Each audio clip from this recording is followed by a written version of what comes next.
Dalam keadaan ekonomi sekarang, ramai lebih berhati-hati, terutamanya bila melibatkan keputusan besar seperti renovation. Di Dua Tone, kami sediakan cara awal untuk bermula dengan komitmen yang lebih fleksibel. Anda boleh mulakan kerja dengan selesa dan selebihnya disusun mengikut perkembangan kerja.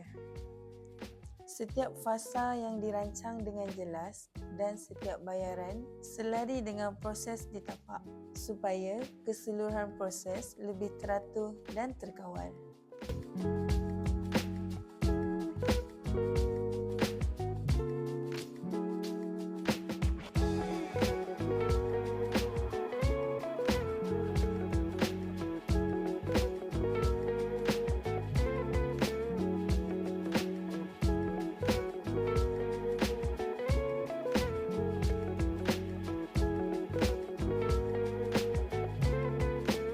Kalau nak mula tapi nak plan yang lebih teratur, comment plan, kami akan bantu anda.